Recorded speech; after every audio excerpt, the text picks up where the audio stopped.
Hello guys, once again welcome back to my channel. আশা করি সবাই ভালো আছেন, সুস্থ আছেন এবং আলহামদুলিল্লাহ আমি অনেক বেশি ভালো আছি। আর নতুন একটা ভিডিওতে আপনাদেরকে সবাইকে ওয়েলকাম। অ্যান্ড আজকে আমরা কম্প্যারিজন করব ফ্রান্স এবং কানাডার মধ্যে সিমিলারিটিস, ডিসিমিলারিটিস কোথায়। এবং এই ভিডিওটা আমি রেকর্ড করতেছি, আপনারা দেখতেছেন আমি রাতে ভিডিওটা রেকর্ড করতেছি, এর জন্য আলোর একটু প্রবলেম হতে পারে। So, anyway, guys, let's get started with this video.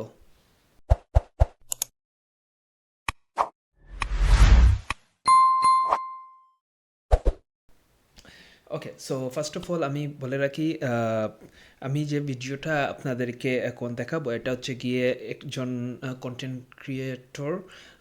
উনি কানাডা থাকেন এবং উনি আমার মতো বিভিন্ন ভিডিও বানান বেসড অন কানাডা।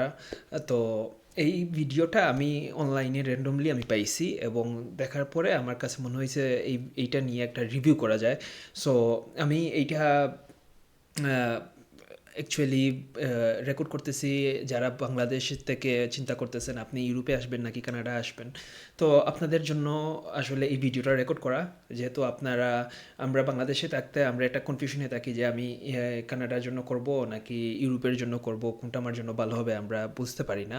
তো এইটা হচ্ছে গিয়ে মানে ওনার ভিডিও থেকে মেইনলি আমরা বোঝার চেষ্টা করব যে কানাডা এবং ফ্রান্সের মধ্যে কোথায় মিল আছে, কোথায় অমিল আছে, কোথায় আপনার জন্য সহজ হবে, কোথায় আপনার জন্য কঠিন হবে। তো এইগুলো একটু কম্প্যারিজন করব আর কি। তো যদি ভিডিওটা ভালো লাগে অবশ্যই লাইক করবেন, কমেন্ট করবেন, অবশ্যই চ্যানেলটা সাবস্ক্রাইব করবেন। তো গাইস, ফার্স্ট অফ অল আমি আপনাদেরকে চ্যানেলটা আমি দেখাই দেই। তো চ্যানেলের নাম হচ্ছে গিয়ে সায়েন্স ওয়ার্ল্ড। তো উনি একজন বাংলাদেশি কন্টেন্ট ক্রিয়েটর, বাট উনি কানাডা থাকেন এবং কানাডার যে ভিডিওটা উনি রেকর্ড করছেন সেটা হচ্ছে কি আপনারা দেখতে পারতেছেন যে এখানে লেখা আছে কানাডা যাবার আগে যে জিনিসগুলো অবশ্যই ভাবতে হবে, struggle in Canadian life science world. তো কানাডা যাবার আগে মানে যে জিনিসগুলো ভাবতে হবে, দ্যাট মিনস আপনি হয়তো বাংলাদেশে আছেন, আপনি কানাডা আসার আগে আপনি যে জিনিসটা আপনি আপনার জন্য ভালো হবে সেই জিনিসগুলা তো উনি ভিডিওতে বলছেন এবং আমরা বোঝার চেষ্টা করবো আসলে উনি কী বলছেন। ওকে, সো ভিডিওটা হচ্ছে গিয়ে প্রায় 16 মিনিটের এবং আমরা দেখবো যে আসলে উনি কী বলতে চাইছেন বা আমাদের জন্য কোনটা ভালো হবে। ওকে, কানাডার কষ্টের গল্প শোনাবো আজকে। মানে যে গল্পগুলো সাধারণত আমার মনে হয় না কেউ বলতে চায়, কারণ এই গল্পগুলো শুনলে মানে যে বলবে তার মান সম্মান নিয়ে টানাটানি। অর্থাৎ কানাডা গেলে আমরা মনে করি যে বিশাল ব্যাপার, সে আলিশান বাড়িতে থাকে, অনেক রাজকীয়ভাবে লাইফ লিড করে, কিন্তু আসলে বাস্তবতাটা, বিশেষ করে শুরুর জীবনের বাস্তবতার চিত্রটাই আসলে একদমই ভিন্ন। তো সেই গল্প নিয়ে আজকের আমার এই এপিসোড। আমার আজকের এপিসোড দেখে যদি আপনি মনে করেন যে এই ধরনের কষ্ট করা আপনার পক্ষে সম্ভব, তাহলে কানাডা আপনার জন্য উত্তম। আর যদি মনে করেন না, এই জাতীয় কষ্ট করা আপনার পক্ষে সম্ভব না, তাহলে আপনার দেশই আপনার জন্য বেস্ট। আমি মনে করি আমার আজকের এপিসোডে যে জিনিসগুলো নিয়ে কথা বলবো, সেই জিনিসগুলো কানাডাতে নতুন আসা মানুষগুলোর 95% মানুষের সাথেই মিলে যাবে। হয়তো 5% মানুষের সাথে নাও মিলতে পারে, কিন্তু 95% মানুষের গল্পের সাথে আমার আজকের এই এপিসোডের গল্পটা একদমই বলতে পারেন মিলে যাবে। আমি শুধু আমার কথাই যদি বলি, আমি যতজনকে দেখেছি কানাডায়, তাদের 95% না 100% মানুষের গল্পের সাথেই আমার আজকের এই এপিসোডের গল্প একদমই মিলে যায়। অ্যাকচুয়ালি আমি কোনো গল্প শোনাবো না, আমি ওইসব এক্সপিরিয়েন্স কালেক্ট করে তার একটা সামারাইজড একটা ডাটা আপনাদের সাথে শেয়ার করব, এইটাই, আর কিছু না। প্রথমে শুরু করি কাজের কষ্ট দিয়ে। আসলে কোন লেভেলের কষ্ট। ওকে, সো ভিডিওটা এখান থেকে শুরু হয়ে গেছে এবং উনি যেই জিনিসটা ইন্ট্রোতে বলছেন যে উনি বিভিন্ন মানুষের এক্সপিরিয়েন্স উনি এক ভিডিওতে শেয়ার করবেন এবং এই এক্সপিরিয়েন্সটা 90 থেকে 95% মানুষের সাথে মিলে যায়। তো দেখা গেছে যে আমরা যেহেতু বাংলাদেশ থেকে নতুন আসি যে কোনো দেশে, আমরা আসার পরে বিভিন্ন কমন কিছু প্রবলেম আমরা ফেস করি। এই কমন প্রবলেমগুলো আসলে কী কী হতে পারে এখন উনি বিস্তারিত এক্সপ্লেন করবেন। তো দেখা যাক, উনি প্রথমে শুরু করছেন কাজের বিষয়টা নিয়ে। আমরা এখন কাজের বিষয়টা নিয়ে আমরা দেখবো যে কী বলেন। আপনাকে ভোগ করতে হবে কানাডাতে। কাজের কষ্টটা হচ্ছে, এক কথায় যদি আমি বলি, একদমই এক্সট্রিম লেভেলের। মানে এতটা কষ্ট এই কষ্টটা অনেকেই নিতে পারে না। বলতে পারেন আমার দেখা মতে এরকম আমি দেখেছি তার চোখ থেকে পানি পড়ছে। মানে আমি দেখে অবাক হয়ে গেছি যে আচ্ছা, আমি মানুষটা এক দেশের জিনিস মানুষকে বলতে পারছে না যে কী টাইপের একটা কাজ করি, আমি স্পিডটা বাড়াই দেই যেহেতু ভিডিওটা অনেক লং এবং আপনাদের জন্যও ভালো হবে। তো আমি তার চোখ থেকে পানি পড়ছে। তো আমি আসলে হালকা দু একটা ইনফরমেশন দিব। প্রথমত যেটা হচ্ছে, এখানে সাধারণত প্রতিদিন ৮ ঘন্টা কাজ করতে হয়, একটা স্ট্যান্ডার্ড হিসাব, কম বেশি হতেই পারে। কিন্তু এই ৮ ঘন্টা সাধারণত আপনাকে দাঁড়িয়ে কাজ করতে হবে, কোনো বসার সুযোগ নেই, দাঁড়িয়ে কাজ করতে হবে। মানে এক কথা আমি কিন্তু অড জবের কথা বলছি, যেটাকে আমরা বাংলাদেশের মানুষ বলি অড জব। অ্যাকচুয়ালি ক্যানাডাতে অড জব বলে আসলে কিছু নেই, সব জবই জব। এর থেকে ভয়ঙ্কর যেটা, সেটা হচ্ছে আপনাকে অনেক হেভি হেভি জিনিস ক্যারি করতে হবে। কীরকম? ধরেন 24 কেজির হয়তোবা একটা চালের বস্তা আপনাকে তোলা লাগবে, হয়তোবা 16 কেজির একটা কোল্ড ড্রিঙ্কসের প্যাক, বড় প্যাক আপনাকে ক্যারি করা লাগবে। এবং শুধু ক্যারি করা না, আপনাকে খুব দ্রুততার সাথে এই কাজগুলো করতে হবে। মানে আপনি যেটা বাসায় বা আপনার নিজের দেশে হয়তোবা 2 মিনিটে করতেন, এইটা দেখা যাচ্ছে এখানে 1 মিনিটের মধ্যে শেষ করতে হবে। মানে কাজের এত প্রেশার আর কি। তো দ্রুততার সাথে এত হেভি জিনিস ক্যারি করা কিন্তু এতটা সহজ না। এর পাশাপাশি যে কাজগুলো আপনাকে করতেই হবে বলতে পারেন, তার মধ্যে 1 নম্বর হচ্ছে ঘর ঝাড়ু দেওয়া, ঘর মোছা, ইভেন ঘরের আচ্ছা, আমি ময়লাগুলো। এইখানে একটু ব্রেকডাউন করে ফেলি। উনি যে বলছেন কাজের কথা, আসলে দেখা গেছে আমরা কম বেশি যখন আমরা একটা বিদেশে যাই, তখন দেখা গেছে আমাদের যে কাজটা কমন ফেস করতে হয় সেটা হচ্ছে কি ফিজিক্যালিটির দিক থেকে আমরা যে কাজগুলা করি, এইগুলো আপনাকে করতে হবে এবং আপনাকে খুবই দ্রুত সময়ে শেষ করতে হবে। তো উনি এটাই বলতে চাইছেন যে আপনাকে ফিজিক্যালিটির দিক থেকে আপনাকে অনেক স্ট্রং হতে হবে এবং আপনি যদি ফিজিক্যালিটির দিক থেকে আপনি যদি মনে করেন আপনি স্ট্রং আছেন এনাফ, তাহলে হয়তো আপনার জন্য সার্ভাইভ করা আপনার জন্য ইজি। তো দেখা গেছে যে অনেকেই আছেন যারা হচ্ছে গিয়ে ফিজিক্যালিটির দিক থেকে একটু দেখা গেছে যে এত স্ট্রং না। তো আপনারা হয়তো অন্য কোনো কাজ করতে পারেন, হয়তো উনি পরে বলবেন এইটা, বাট এইটা কমনলি আপনি সব দেশেই করতে হবে। আপনি আমেরিকা, কানাডা বা ইউরোপের যে কোনো দেশে আপনি গেলে আপনাকে প্রথমেই ওই ফিজিক্যালিটি যে কাজগুলো ওইগুলো আপনাকে করতে হবে। কেউ হচ্ছে গিয়ে আপনার রেস্টুরেন্টে জব করে, কেউ হচ্ছে আপনার ডেলিভারি জব করে। তো এইগুলা কাজ দেখতে অনেক সহজ মনে হলে ওইগুলাও কিন্তু অনেক বেশি ফিজিক্যালিটির দিক থেকে অনেক আপনার কি বলে আপনার এনার্জি লস হয়, আপনাকে অনেক কষ্ট করতে হবে এবং আপনাকে অনেক দ্রুত সময়ে শেষ করতে হবে। আচ্ছা, এত হেভি জিনিস ক্যারি করা কিন্তু এতটা সহজ না। এর পাশাপাশি যে কাজগুলো আপনাকে করতেই হবে বলতে পারেন, তার মধ্যে 1 নম্বর হচ্ছে ঘর ঝাড়ু দেওয়া, ঘর মোছা, ইভেন ঘরের ময়লাগুলো প্যাক করে বাইরে ডাস্টবিনে যে ফেলে আসা, এই কাজগুলো সাধারণত আমাদের প্রত্যেকেরই করতে হচ্ছে। সত্যি, মানে আপনি হয়তো বিশ্বাস করবেন না, কিন্তু এটাই হচ্ছে বাস্তবতা। আমি বুকে হাত দিয়ে বলতে পারি যে এমন কোনো ফ্যামিলি মনে হয় না কানাডাতে আছে যারা জীবনের প্রথম সময়টুকু কানাডাতে এই কাজগুলো করেনি। প্রত্যেকে না করলেও অন্তত পরিবারের একটা মানুষ হলেও এই কাজটা করেছে।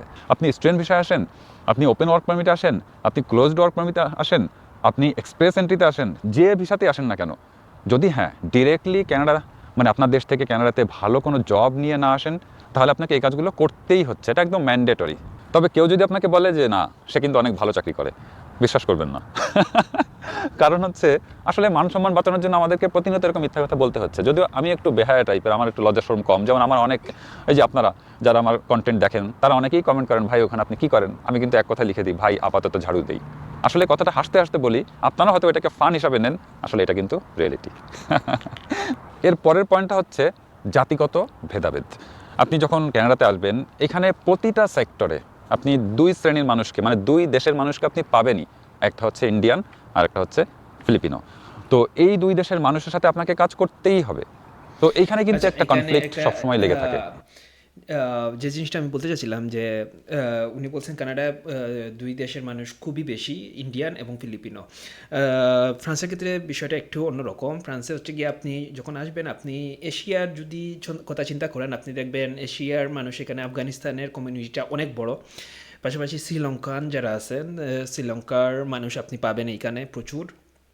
এবং থার্ড আপনি ধরতে পারেন ইন্ডিয়ান, তবে ইন্ডিয়ানরা এত বেশি না, খুবই কম এবং তাদের কমিউনিটিটা আস্তে আস্তে এখন অনেক বড় হইতেছে আমার কাছে মনে হচ্ছে।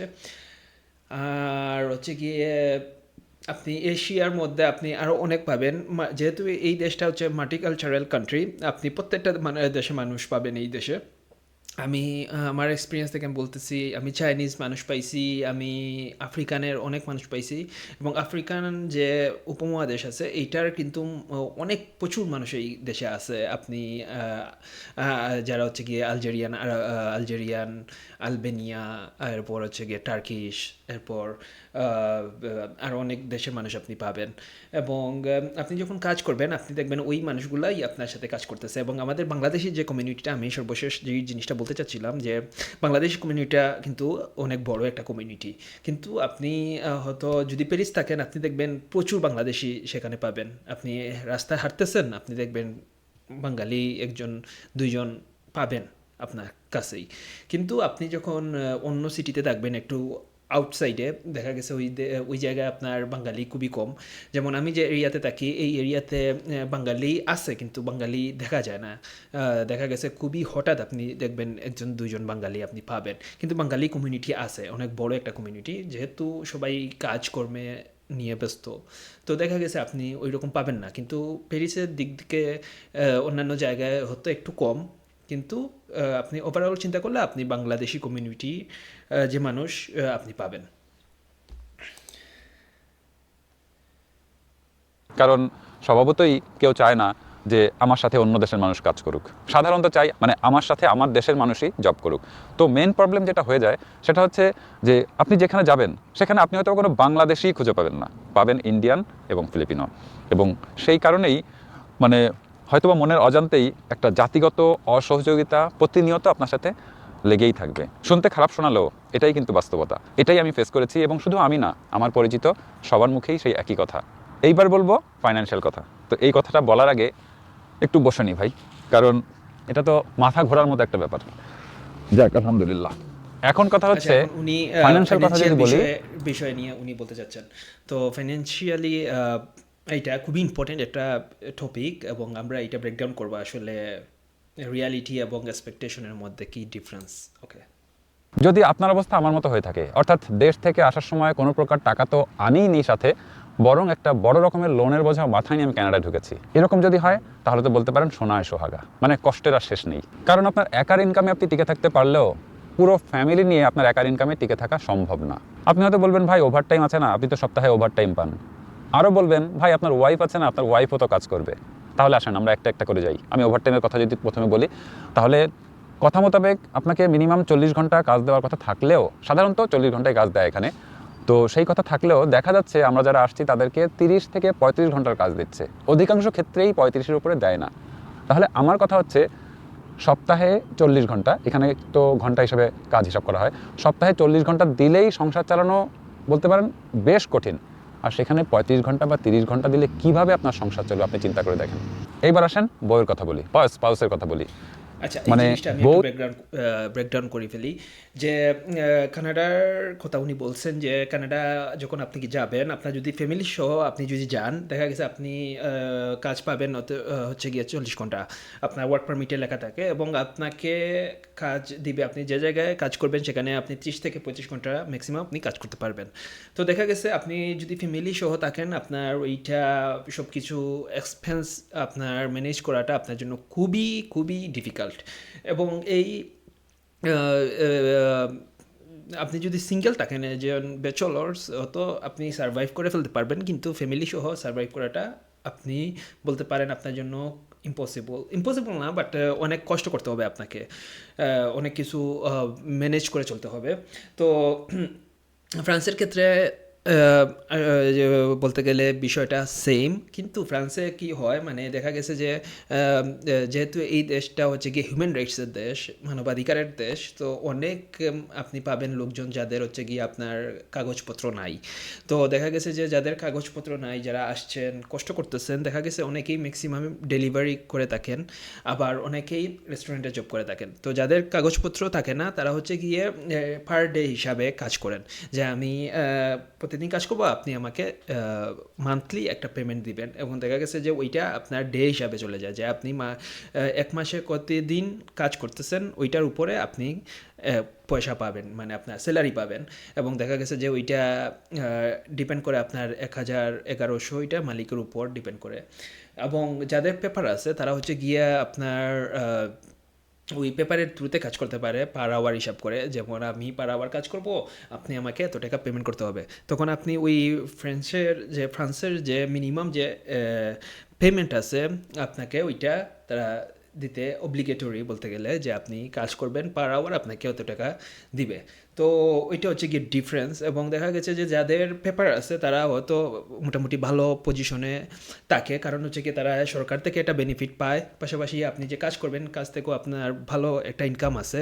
এবং যাদের পেপার নাই দেশে, যাদের হচ্ছে গিয়ে আপনার ফ্যামিলি সহ থাকতেছেন বা ফ্যামিলি ছাড়াও যারা থাকতেছেন, তাদের দেখা গেছে এক্সপেন্স অনেক বেশি। এবং দেখা গেছে আপনি কাজ করবেন বেশি, আপনার ওয়ার্কিং আওয়ার থাকবে অনেক বেশি, কিন্তু আপনি তুলনামূলকভাবে অনেক কম টাকা পাবেন। এবং ম্যাক্সিমাম বাঙালি ওইটাই করে, মানে তাদের আর কিছু ওয়ে নাই যে তারা অন্য কিছু একটা করবে, জাস্ট যে তারা ওই কাজ করতে থাকে এবং ওই যে পেমেন্টটা পায় ওইটা দিয়ে তারা সব কিছু ম্যানেজ করে। কিন্তু ওইটা করা ভেরি ভেরি ডিফিকাল্ট। আপনি ফিউচারের জন্য প্ল্যান করতে পারবেন না, যে একটা পয়সা আপনি সেভ করবেন আপনার ফিউচার প্ল্যানের জন্য, আপনি ওইটা পারবেন না। যে জব খুঁজবে, এইখানে যেটা হচ্ছে ম্যাক্সিমাম ক্ষেত্রে দেখা যাচ্ছে পুরুষের থেকে মহিলাদের জব পাওয়াটা বেশ কঠিন। হ্যাঁ, আপনি হয়তো বলবেন যে ভাই কেন, বাস্তবতা যেটা সেটাই আমি বলছি যে মেয়েদের জব পাওয়াটা কঠিন। আর একটা সমস্যা হচ্ছে আমরা যারা বাংলাদেশে থাকি আর কি, অধিকাংশই কিন্তু আমরা ইংলিশে ভালো না, তাই না? কারণ আমাদের তো ইংলিশের প্রয়োজন হয় না দেশের মধ্যে, শুধুমাত্র অফিসে হয়তো একটু চিঠি ইমেল করতে হয়, কিন্তু আমরা কিন্তু কনভারসেশন আসলে লাগে না সাধারণত। তো সেই ক্ষেত্রে দেখা যাচ্ছে ইংলিশটা আমাদের বউরা ওরকমভাবে জানে না, ইভেন আমরাও কিন্তু জানি না। আমিও যখন কানাডা আসছিলাম প্রথম থেকে তো আমার মুখ থেকে কথা বেরই হতো না, কথা বের হলেও মানুষের কথা বুঝতাম না, অনেক সমস্যা আর কি। এখন আলহামদুলিল্লাহ অনেকটা ইমপ্রুভড হয়েছে, খুব বেশি শিখেছি তা না, মোটামুটি চলার মতো হয়েছে আর কি। তো যাই হোক, এই ইংলিশের কারণেও কিন্তু এখানে আপনি জব পাবেন না। তার মানে আপনার বউ এখানে আসার পরে খুব সহজে কিন্তু জব পাবে না, 3 মাস 6 মাস, তার থেকেও কিন্তু বেশি সময় আপনার বসে থাকা লাগতে পারে। তাহলে সেই ততটা দিন আপনি কিভাবে চালাবেন সংসারটাকে? আরেকটা ব্যাপার হচ্ছে এখানে যেটা এখন রিসেন্টলি যে নিয়মটা চালু হয়েছে, আচ্ছা, উনি যে জিনিসটা এখন ব্রেকডাউন করছেন যে খুব ইম্পর্ট্যান্ট, যে ল্যাঙ্গুয়েজ ব্যারিয়ার। দেখা গেছে আমরা বাংলাদেশে আপনি ইংলিশ যদি ভালো না শিখে আসতে পারেন, আপনি কানাডা বলেন, আমেরিকা, ইংলিশ বা যে কোনো একটা কান্ট্রিতে আপনি গেলে আপনি ভালো পজিশনে চাকরি করতে পারবেন না, কারণ আপনি ভাষাটা জানেন না। সেম অ্যাজ ফ্রান্স, আপনি ফ্রান্সের ভাষাটা যদি না পারেন, আপনি দেখা গেছে ভালো একটা পজিশনে আপনি যেতে পারবেন না, এবং গেলেও আপনাকে ওই প্রতিবন্ধকতা, ওই প্রবলেমটা আপনি ফেস করবেন, যে আপনি ভাষার কারণে আপনি অনেক কিছু করতে পারতেছেন না বা বুঝতেছেন না কি করবেন। তো দেখা গেছে ওইটা আপনার জন্য ইম্পর্টেন্ট। আপনি যে দেশে যান, আপনি ওই দেশের ভাষাটা আপনি আগে শিখে ফেলেন, ওইটা আপনার জন্য ভেরি ইম্পর্টেন্ট। ওকে, অ্যান্ড ওয়াইফের কথা বলতেছেন উনি, ওয়াইফের কাজ দেখেন, ফ্রান্সে সবাই সমান। এখানে তাদের রাইটস যেটা, মানে নারী পুরুষ সবার সমান অধিকার, তারা এটা বিশ্বাস করে। তো সবাই কাজ করে। এবং বাঙালি যারা আছেন এখানে মহিলারা, ওনারা আমি কয়েকজন দেখছি যারা হচ্ছে গিয়ে মোটামুটি ভালো একটা পজিশনে আছেন, তারা বিভিন্ন জায়গায় ওয়্যার হাউস বলেন বা কোনো একটা গ্রোসারি শপ, ওইগুলাতে ওরা কাজ করতেছেন। তো কাজ করা যায়, বাট আপনাকে ভাষা শিখতে হবে, পাশাপাশি আপনার যদি পেপার থাকে তাহলে আপনি কাজ করতে পারবেন। রেফারেন্সে চাকরি হওয়ার সুযোগটা অনেক কমে গেছে, কারণ এখন অনেকটাই মানে অটোমেশন হয়ে গেছে, কম্পিউটারাইজড হয়ে গেছে। ইভেন আপনার ইন্টারভিউটাও বড় বড় প্রতিষ্ঠানের ক্ষেত্রে বলছি, বড় বড় কি আপনার গ্রোসারি শপ, এই যে বাংলাদেশের যে স্বপ্ন, এরকম লেভেলের জিনিসগুলো তো ইন্টারভিউ লেভেলটা অনেক ক্ষেত্রে এরকম হয়ে গেছে যে প্রথমে আপনার ইন্টারভিউ নেবে এআই, আর্টিফিশিয়াল ইন্টেলিজেন্স, কোনো মানুষ আপনাকে ইন্টারভিউ নেবে না। তার যদি পছন্দ হয় দেন সেকেন্ড লেভেলে যে কোনো মানুষ আপনাকে ইন্টারভিউ নেবে। অর্থাৎ কি, আপনি প্রথম লেভেলেই কিন্তু বাদ হয়ে যাচ্ছেন, তাহলে সেকেন্ড লেভেল যাওয়ার তো সুযোগই হচ্ছে না। এর থেকে বড় সমস্যা হচ্ছে যে একটা ওদের কোটা থাকে, কোটা বলতে আমি বোঝাতে যাচ্ছি যে একটা নাম্বার থাকে, আমি এতগুলো অ্যাপ্লিকেশন অর্থাৎ এতগুলো সিভি বা রেজুমি জমা নিব, এর বেশি নিব না, সিস্টেমই ডিফাইন করে দিচ্ছে কম্পিউটার। তো আপনি দেখা যাচ্ছে ওই কোম্পানিতে রেজুমি বা সিভি ড্রপ করতে যাচ্ছেন অনলাইন থেকে, হয়তোবা তাদের টার্গেট হচ্ছে 50টা বেশি আমরা রেজুমি নিব না, আপনি হয়তোবা 51তম পড়েছেন, আপনার রেজুমি তারা নিতে পারবে না, মানে আপনি সাবমিট করতে পারবেন না। তাহলে কি আপনি তো আগের থেকেই বাদ পড়ে যাচ্ছেন, এটাও একটা চ্যালেঞ্জ কিন্তু। এবার আসেন ট্রান্সপোর্টের গল্প। কানাডাতে আসলে আপনাকে গাড়ি, আচ্ছা, তো যে জিনিসটা উনি বলতেছেন যে লাস্টের দিকে যে চাকরি করার ক্ষেত্রে অনেক সময় কি হয় যে আপনি অ্যাপ্লাই করছেন, আপনি সিভি জমা দিচ্ছেন, এবং তাদের ওই সিভিটা দেখা গেছে যে লিমিট করা থাকে, যে 50 জনের মধ্যে যারা করবে তারা হচ্ছে গিয়ে ওখান থেকে ফিল্টারিং করা হবে, দেন হচ্ছে গিয়ে চাকরি পাবে। এখন আপনি যদি 50 নম্বরের থেকে 51তম হয়ে হয়ে থাকেন আপনি চাকরি পাবেন না, খুবই কম, কারণ তাদের ওইটা লিমিট করা। এবং উনি আরেকটা যে জিনিসটা পয়েন্টটা বলছেন যে সব কিছু এখন অটোমেটেশন হয়ে গেছে, এআই হয়ে গেছে, এআই বেসড। তো এটা প্রত্যেকটা দেশেই আপনি পাবেন এখন, যেহেতু কানাডা বলেন, আমেরিকা, ইউরোপের প্রত্যেকটা দেশ যেহেতু ওইগুলো হচ্ছে গিয়ে ফার্স্ট ওয়ার্ল্ড দেশ এবং তারা হচ্ছে গিয়ে টেকনোলজি বেসড কান্ট্রি, আপনি কাজ করবেন কিন্তু আপনি এট দ্য সেম টাইম যদি আপডেটেড না থাকেন, আপনি নিজেকে যদি আপগ্রেড করতে যদি না পারেন, আপনি কিন্তু ভবিষ্যতে চাকরি পাওয়ার সম্ভাবনা আপনার খুবই কম। তো দেখা গেছে যে আপনি যে কাজটা করেন না কেন, আপনি ভালোভাবে ওই জিনিসটার উপরে স্কিল অর্জন করেন এবং আপনি এমনভাবে স্কিল অর্জন করেন যেন এইটা হিউম্যান সেন্ট্রিক কাজ হয়। যেমন আপনি এআইকে ইউজ করে আপনি আপনার কাজটা সহজেই করে ফেলতে পারেন। এখন আপনি একটা জিনিস শিখছেন এবং আপনি জানেন না ওইটা এআই দিয়ে করা সম্ভব, কিন্তু আপনি মনে করতেছেন আমি তো জানি ওইটা, আমি এখন চাকরি করব। কিন্তু চাকরির বাজারে যখন আপনি ঢুকলেন, দেখলেন যে ওই কোম্পানিগুলা যেগুলাতে আপনি কাজ করতে চান ওইগুলা অলরেডি এআই দ্বারা ওইটা হইতেছে, সব কিছু ম্যানেজ হইতেছে এবং আপনি জানেনও না যে কিভাবে এআইকে ইউজ করতে হয়। তো ওইটা হচ্ছে গিয়ে একটা প্রবলেম। আপনি আপনাকে নিজেকে এখন আপগ্রেড করার চেষ্টা করেন যে দেখি আমি যে জিনিসটা জানি ওই জিনিসটা আমি এআই থ্রুতে বা টেকনোলজির থ্রুতে আমি কিভাবে ওইটা জিনিসটা করতে পারি। এটা করতে পারলে আপনি, আই থিঙ্ক আপনি চাকরি পাবেন বা চাকরি করতে পারবেন। সরকার ওইভাবে হয়তো ডিজাইন করেছে যে মানুষ যেন গাড়ি কেনে, গাড়ি কিনলে সব কিছু সহজ হয়ে যায়। তো এখন কথা হচ্ছে শুরুর জীবনে গাড়ি কেনাটাই অনেক কঠিন। আমি কিন্তু নতুন গাড়ির কথা বলছি না, আমি পুরাতন গাড়ির কথাই বলছি। এই পুরাতন গাড়ি কেনাটাই বেশ কঠিন। আর কেনার থেকে আরও বেশি কঠিন হচ্ছে মেনটেন্যান্স। প্রতি মাসে আমার ক্ষেত্রেই যদি আমি বলি, আমার এই পুরাতন গাড়ি মেনটেন করতেই আমার প্রতি মাসে কম বেশি $500 চলে যাচ্ছে। কিসে যাচ্ছে? ফুয়েল কস্ট, ইন্স্যুরেন্স কস্ট এবং মেনটেন্যান্স সব কিছু মিলিয়ে দেখা যাচ্ছে $500 চলে যাচ্ছে। এই $500কে যদি আমি একটু বোঝার জন্য বলি, বাংলাদেশের মানে আমি যখন ইনকাম করতাম আর কি, আমার ইনকামের একটা বড় অংশ বলতে পারেন বাংলাদেশের $50,000 খরচ করতে আমার যে কষ্টটা লাগতো, এখানে আমার সেই $500 খরচ করতে কিন্তু সেরকম কষ্ট লাগে। তাহলে বুঝতেই পারছেন যে এটাও কিন্তু একটা বড় ধরনের চিন্তার ব্যাপার। কিন্তু গাড়ি না কিনলে কি হবে? আপনাকে বাসে জার্নি করতে হবে। আপনার কর্মস্থল যদি আপনার বাসার কাছাকাছি না হয় তাহলে আপনাকে বাসে যেতেই হচ্ছে। আর এইখানকার সিস্টেমটা এমনই, মানে কোথাও না কোথাও যেতে গেলে দেখা যাচ্ছে 2-3টা বাস চেঞ্জ করা লাগে। আর 2-3টা বাস চেঞ্জ করা মানে আপনি ধরে নিতে পারেন আপনার 1 থেকে 1.5 ঘন্টার জার্নি টাইম চলে যাবে। অর্থাৎ কি, 1.5 ঘন্টা যদি যেতে লাগে আর 1.5 ঘন্টা যদি আসতে লাগে, তাহলে আপনার 8 ঘন্টা বা 5 ঘন্টার কাজের 3 ঘন্টাই চলে যাচ্ছে জার্নিতে। তাহলে আপনার সংসারে আপনি সময় কিন্তু কম দিতে পারবেন। আপনার পড়াশোনা, আপনার সেলফ ইমপ্রুভমেন্ট, এই সুযোগটা কিন্তু অনেক কমে যাচ্ছে এই বাস জার্নির কারণে। কারণ এটাও কিন্তু একটা প্রতিবন্ধকতা। এইবার বলবো স্বাধীনতার কথা। আপনি যদি ক্লোজ আচ্ছা, ডোর তাইলে ট্রান্সপোর্টেশনের যে বিষয়টা সেটা হচ্ছে গিয়ে ভাই বলতেছেন যে কানাডার এমন একটা সিস্টেম যে আপনি একটা ভেহিকল যদি নিতে চান, দেখা গেছে যে অনেক কস্ট আপনাকে দিতে হবে এবং হচ্ছে গিয়ে অনেক এক্সপেন্সিভ।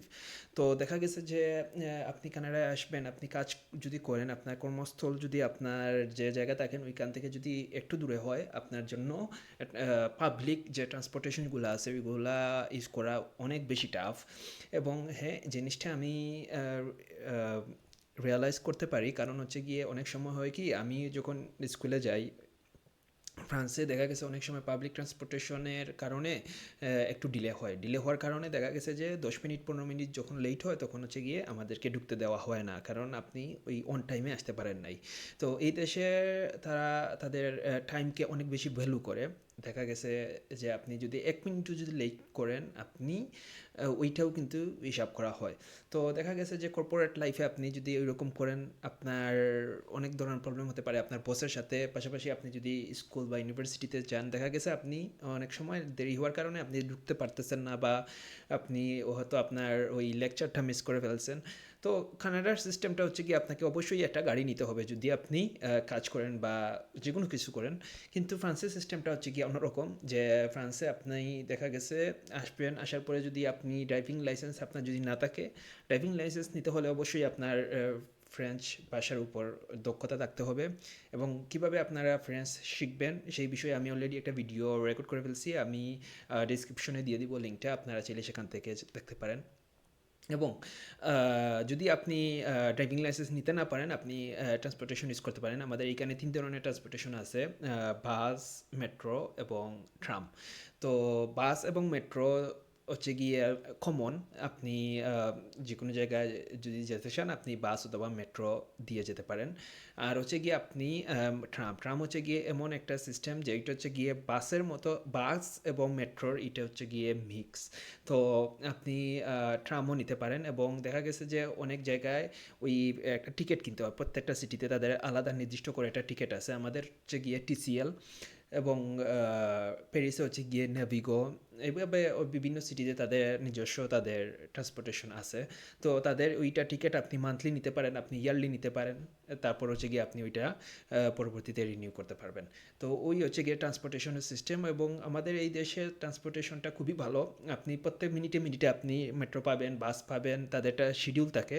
ওই শিডিউল ফলো করে তারা ট্রান্সপোর্টেশন ইউজ করে। তো আপনি তাদের অ্যাপ্লিকেশনও আছে। আপনি যে এরিয়াতে থাকবেন তাদের ওই এরিয়ার যে জোন, ওই জোনের আপনি অ্যাপ্লিকেশন ডাউনলোড করে ফেলতে পারেন। সেখান থেকে আপনি শিডিউলটা দেখতে পারবেন যে কয়টার দিকে বাস আসবে, কয়টার দিকে মেট্রো, ওই রকম আপনি এই শিডিউল দেখে আপনি চলতে পারবেন। পারমিটে আসেন তাহলে আপনার স্বাধীনতা একদমই শেষ, বুঝে নেন, বাকিটা আমি বলতে চাচ্ছি না। আর যদি ওপেন ওয়ার্ক পারমিটে আসেন তাহলে হ্যাঁ, এখানে স্বাধীনতা আছে। কীরকম? যে আপনি জবটা ভালো লাগছে না, হুট করে ছেড়ে দিলেন, আপনি আরেকটা বেটার জব খুঁজবেন, অন্তত ছেড়ে তো দিতে পারবেন। কিন্তু যারা ক্লোজড ওয়ার্ক পারমিট আসে আমার মতো, তাদের কিন্তু কোনো অপশন নেই। আপনাকে মিনিমাম কন্ট্রাক্ট অনুযায়ী, যেমন আমি 2 বছরের জন্য আছি, আমাকে 2 বছর এই কোম্পানিতে থাকতেই হবে, ভালো লাগুক আর না লাগুক। আর ছেড়ে দিলে একদম দেশে ফিরে যেতে হবে। এইবার আসেন স্বাস্থ্যের কথা। আমাকে অনেকেই বলেন আপনারা যে সাইম ভাই আপনি তো রোগা হয়ে গেছেন। রোগা হব না কেন ভাই? এখানে যে পরিমাণ হাড় ভাঙা পরিশ্রম, তাতে একটা মানুষ রোগা হবেই। এই যে কিছুদিন আগেও এক বাঙালি ভাইয়ের সাথে কথা হলো, উনি বেশি দিন কানাডাতে আসেননি, 1 বছরও পড়েননি। আমি ওনাকে জিজ্ঞেস করলাম, ভাই হেসে দিয়ে বললাম আর কি, কারণ আমি তো জানি, ভাই ওয়েট কতটুকু কমেছে? বললো, আর বলেন না সাইম ভাই, 10 কেজি নাই হয়ে গেছে। চিন্তা করেন, একটা মানুষ কয়েক মাসের মধ্যে যদি 10 কেজি নাই হয়ে যায়, অবশ্য হ্যাঁ সে একটু হেলদি ছিল, সেই হিসাবে তার একটু সুবিধাই হয়েছে, কিন্তু এটা সবার জন্যই মোটামুটি কমন। আমাকেই দেখেন না কেন, আপনারাই তো বলেন সাইম ভাই আপনি রোগা হয়ে গেছেন, এটাই হচ্ছে তার মূল কারণ।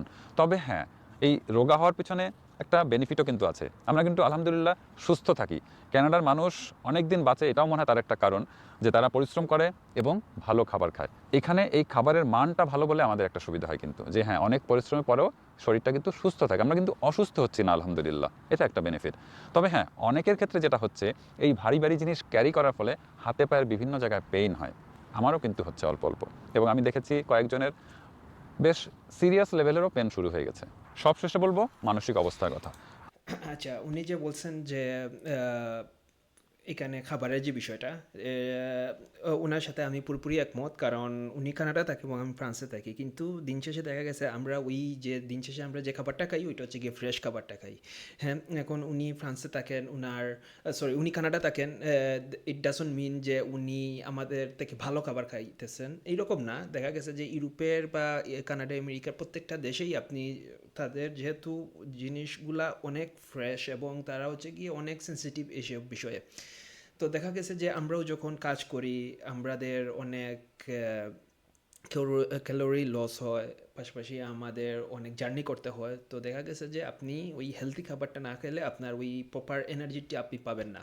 তো দেখা গেছে আপনি হেলথ কেয়ার এই দেশে খুবই ভালো, খুবই ভালো এই দেশের হেলথ কেয়ার। ইভেন আপনার যদি কোনো প্রবলেম হয় আপনি অনলাইনে তাদের অ্যাপয়েন্টমেন্ট নিতে পারবেন ডক্টরের কাছে থেকে।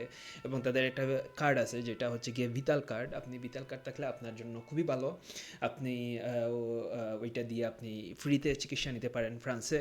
পাশাপাশি আপনি অনলাইনে তাদের অ্যাপ্লিকেশন আছে, ওইটা থেকে আপনি অ্যাপয়েন্টমেন্ট নিতে পারবেন, একটু আগে যে জিনিসটা বলছিলাম। তো দেখা গেছে যে আপনি ওই হেলথের যে বিষয়টা আপনি পুরোপুরি ফ্রিতে পাবেন। পাশাপাশি এই দেশের খাবারের যে মান, সেই কোয়ালিটিটা খুবই ভালো। এবং হচ্ছে গিয়ে পার্সোনালি আমি যখন খাবার খাই দেখা গেছে হ্যাঁ, অনেক সময় আছে যেহেতু আমাদের দেশ থেকে আমরা অনেক কিছু মিস করি, যেমন অনেক কিছু আছে আমাদের খাবার যেগুলো এই দেশে আপনি পাবেন না। তবে হ্যাঁ, আপনি যে খাবারগুলো পাবেন সেইগুলার কোয়ালিটি খুবই ভালো এবং আপনি হেলদি থাকবেন। সর্বশেষ জিনিসটা হচ্ছে গিয়ে হেলথ ইজ ওয়েলথ, একটা ইংলিশ একটা কোট আছে। তো আপনি যদি ভালো থাকেন আপনার জন্য সব কিছুই ভালো। কারণ দিন শেষে আপনি আপনার যদি টাকা পয়সা থাকে আলহামদুলিল্লাহ, আপনি যদি অসুস্থ হয়ে পড়েন দেখা গেছে যে আপনার কিছু একটা হয়ে যেতে পারে, এই টাকা পয়সা আপনার কোনো কাজই লাগবে না, যেহেতু আপনি আহ, আহ, এই দিক থেকে আপনি অনেক পিছনে পড়ে গেছেন। তো দিন শেষে আমি বলব যে আপনার হেলথের খেয়াল রাখবেন এবং এই দেশগুলাতে আপনি অবশ্যই আপনার ওই জিনিসটা অটোমেটিক হয়ে যায়। আপনি যখন খাবার খাবেন ওইটা অটোমেটিক হয়ে যায়। সো উনি এখন আমরা আপনার কন্টিনিউ অবস্থা যদি করি। আমার মতো হয়ে থাকে, অর্থাৎ দেশ থেকে আপনি টাকা পয়সা নিয়ে আসেন নাই, বরং লোনের বোঝা নিয়ে আসছেন, তাহলে দেখবেন খুব অল্প দিনের মধ্যে, মানে আমার ক্ষেত্রে যেটা হয়েছে আমি সেটাই বলছি, খুব অল্প দিনের মধ্যে আপনার বন্ধু বান্ধব, আপনার আত্মীয় স্বজনের, মানে যারা দেশে আছে তাদের সাথে আপনার সম্পর্কটা মোটামুটি চুকে গেছে। চুকে গেছে বলতে দেখবেন যে অনেকের সাথে সম্পর্কটাই ছুটে গেছে, নাই আর। এটার কারণ হচ্ছে আমরা যারা কানাডাতে আসি প্রথম, আমার ক্ষেত্রেই বলি না কেন, আসার পরে 3 মাস না, 6 মাস না, 1 বছর না, 2 বছর, 3 বছর, 4 বছরও হতে পারে এই ব্যাপারটা, যে আপনি অনেক স্ট্রাগলের মধ্যে থাকছেন, অনেক চিন্তার মধ্যে, দুশ্চিন্তার মধ্যে থাকতে হচ্ছে বিভিন্ন কারণে। ইনকাম বলেন, এখানকার পিআর মানে পার্মানেন্ট রেসিডেন্সি বলেন, পরিশ্রম বলেন, সব কিছু মিলিয়ে এত রকমের প্রেশারে থাকতে হয়, এত মনটা খারাপ থাকে, যে তখন যদি দেশের মানুষ আশা করে যে আমাকে কেন ফোন করলো না, সাইম আমাকে কেন ফোন করেনি, বা তারা হয়তো আমাকে ফোন করে খোশ গল্প করছে, কিন্তু আমি যদি তার কাছে কোনো হেল্প চাচ্ছি, যে হ্যাঁ ফাইন্যান্সিয়াল বা অন্য কোনো হেল্প চাচ্ছি, তারা হয়তো করতে চাচ্ছে না বা ইনিয়ে বিনিয়ে এদিক থেকে ওদিক থেকে সরে যাচ্ছে, তখন কিন্তু আর ভালো লাগে না। কারণ ওই সময়টা এতটা কঠিন যে ভাই আপনি আমাকে ফোন দিয়ে ইয়ার্কি ফাজলামতি করবেন, হাসি ঠাট্টা করবেন, বলবেন ভাই আমার জন্য একটা আইফোন পাঠিও, ও যাচ্ছে কবে যাবে, ইত্যাদি ইত্যাদি। এই কথাগুলো আসলেই নেওয়া সম্ভব হয় না। আপনারা হয়তো বলবেন ভাই ক্যানাডা যে মনে হয় আপনার ভাব বেড়ে গেছে, আসলে বাস্তবতাটা পুরোটাই উল্টা। এটা ভাব নেওয়ার কিছু নেই, কারণ এত স্ট্রেস কেউ নিতে পারে না, আবার এই জিনিসগুলো কেউ শেয়ারও করতে পারে না, কারণ শেয়ার করলে তো ভাই মান সম্মান থাকবে না। কানাডাতে আসছি মানে বিশাল ব্যাপার, আমি গাড়ি কিনেছি, কদিন পরে বাড়ি কিনবো, তাই না, বিভিন্ন জায়গায় বেড়াতে যাচ্ছি, কফি শপে যেয়ে কফি খাচ্ছি, মানে ভাবটাই অন্যরকম। আসলে এই ভাবের ঠেলায় দেখা যাচ্ছে আমার আসল কাহিনী আপনারা জানছেন না, আর আপনারা উল্টা মিনিং করে বসে আছেন, যার কারণে সম্পর্ক খুব অল্প সময়ের মধ্যেই চুকে যায়। সেজন্য আমার এইটা আমি বলব একদম মানে বাস্তবভিত্তিক একটা কথা, যে দেখা গেছে যে আপনি কানাডা আছেন বা ফ্রান্সেই আছেন, আপনি ধরেন আপনি ফ্রান্সে আপনার কয়েক দিন হয়েছে বা কয়েক মাস বা 1 বছর, ধরলাম আপনি 1 বছর হয়েছে আপনি ফ্রান্সে আসছেন। এখন দেখা গেছে যে ফ্রান্সে আসার পরে আপনি ওই আপনার যে লোন, আপনার যে ঋণ করে আসছেন ওইটা আপনার এখনও শেষ হয় নাই। পাশাপাশি আপনি একটা পজিশনে যেতে পারেন নাই এখনো পর্যন্ত, আপনি স্ট্রাগল করতেছেন। তো এই জিনিসটা আসলে আমাদের বাংলাদেশের মানুষ আমরা বুঝি না, যে আমরা মনে করি একটা মানুষ চলে গেছে বিদেশে, দ্যাট মিনস সে অনেক লাখ টাকা ইনকাম করতেছে এবং অনেক ভালো আছে।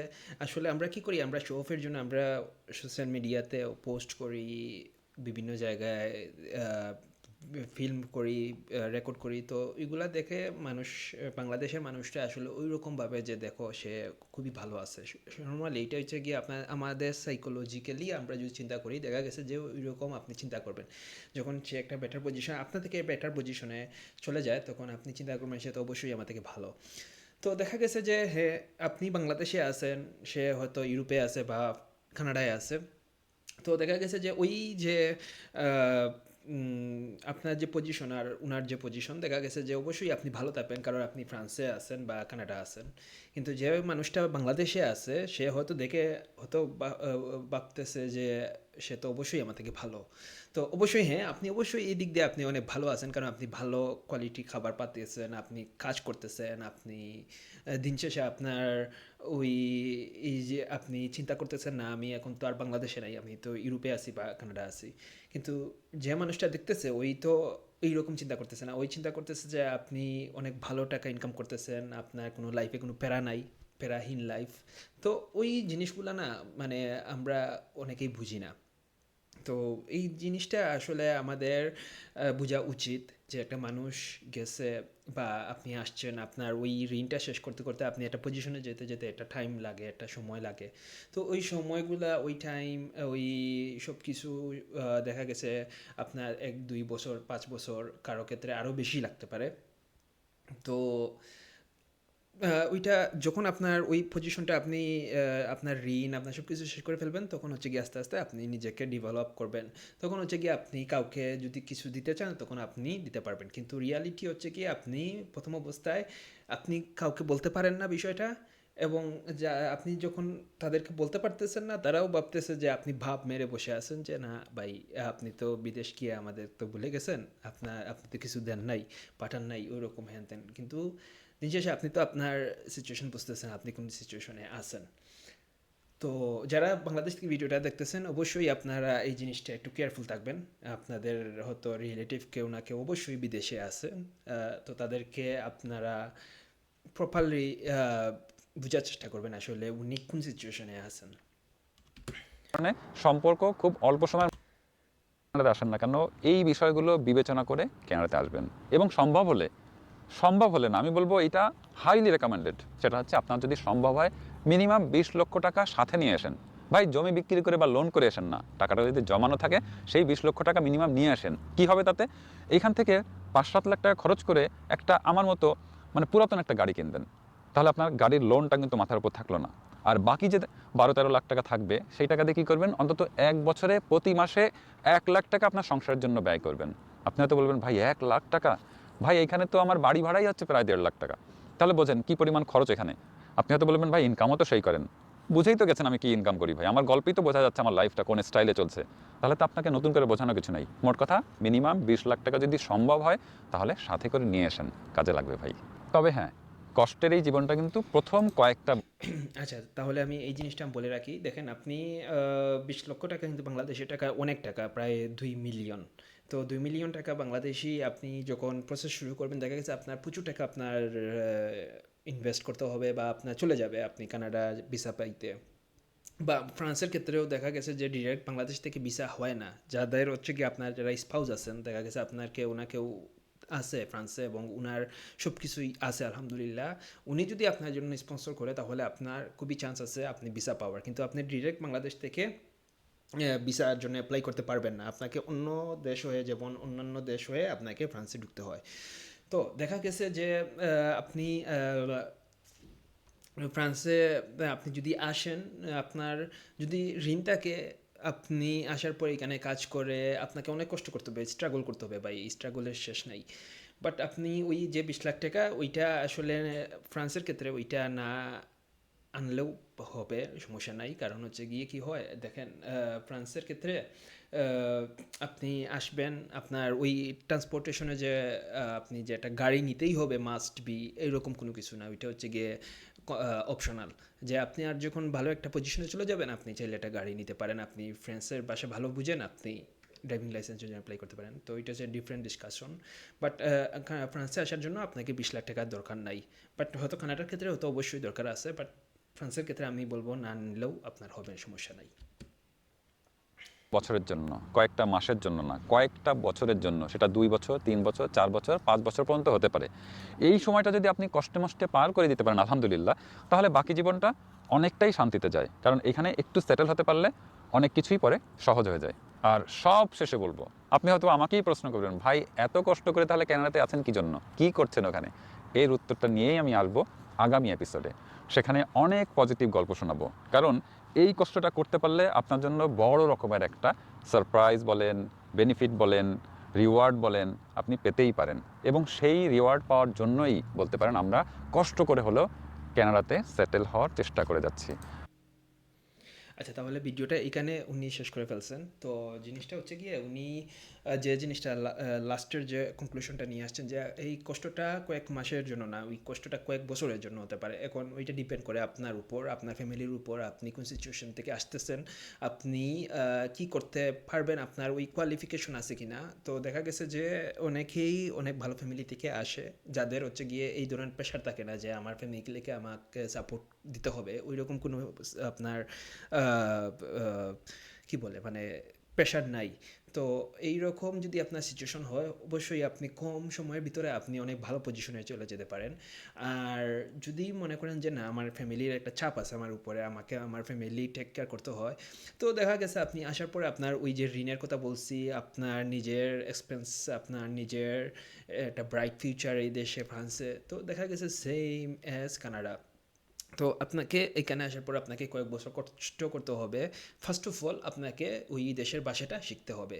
দেন আপনি একটা কাজ শিখবেন যেটা আপনি ভালো পারেন, ওইটার উপর আপনি স্কিল অর্জন করবেন, অভিজ্ঞতা অর্জন করবেন, দেন আপনি কাজ করবেন। যত দ্রুত সম্ভব আপনি ওই টাকার পিছনে না ঘুরে আপনি চেষ্টা করবেন আগে আমার আগে পেপারটা আমি বানাই ফেলি ফ্রান্সের। আপনি হয়তো অন্য দেশের পেপার বানাতে পারেন, আইদার পর্তুগাল, ইতালি, স্পেন, ওইগুলা দেশের যদি আপনার এটা পেপার থাকে আপনি ফ্রান্সে ইজিলি কাজ করতে পারবেন। যেহেতু এইটা হচ্ছে গিয়ে ইউরোপিয়ান ইউনিয়নের দেশ, এবং ইউরোপীয় ইউনিয়নের আপনি যদি কোনো একটা দেশে আপনার কাগজ থাকে আপনি অন্যান্য দেশে গিয়েও আপনি কাজ করতে পারবেন এবং ওইটা অ্যালাউ হয়, ওইটা করা যায়। তো আপনি যদি ফ্রান্সের যদি সম্ভব না হয় আপনি অন্য দেশের কাগজ নিয়ে আপনি দেন কাজ শুরু করবেন। আর হচ্ছে গিয়ে যদি একান্ত যদি মনে হয় যে না আমার ক্ষেত্রে আসলে এখন কাগজপত্র করাটা অনেক বেশি টাফ, আমার ফ্যামিলিকে আমার টেক কেয়ার করতে হয়, তাহলে আমি বলবো ভাই কষ্ট করেন, ইনশাল্লাহ একদিন না একদিন আপনি সাকসেস হবেন ইনশাল্লাহ। তো আর এই যে বলছি এই কষ্টটা কিন্তু কয়েক মাসের জন্য না, এই কষ্টটা আপনার কয়েক বছরের জন্য। হয়তো এটা ডিপেন্ড করে আপনার উপর, আপনার ফ্যামিলির উপর, বাট ইনশাল্লাহ একদিন না একদিন আপনি ওই ভালো একটা পজিশনে চলে যাবেন। তো এই ছিল ভিডিও গাইজ, ভিডিওটা অনেক লং হয়ে গেছে আই নো, বাট নতুন আরেকটা ভিডিও খুব তাড়াতাড়ি আসবে এবং আপনারা কমেন্ট করবেন আপনারা কী ধরনের ভিডিও চান, ওই রিলেটেড আমি ভিডিও তৈরি করবো ইনশাল্লাহ। আর দেখা হবে নতুন ভিডিওতে, সবাই ভালো থাকবেন, সুস্থ থাকবেন, আল্লাহ হাফিজ।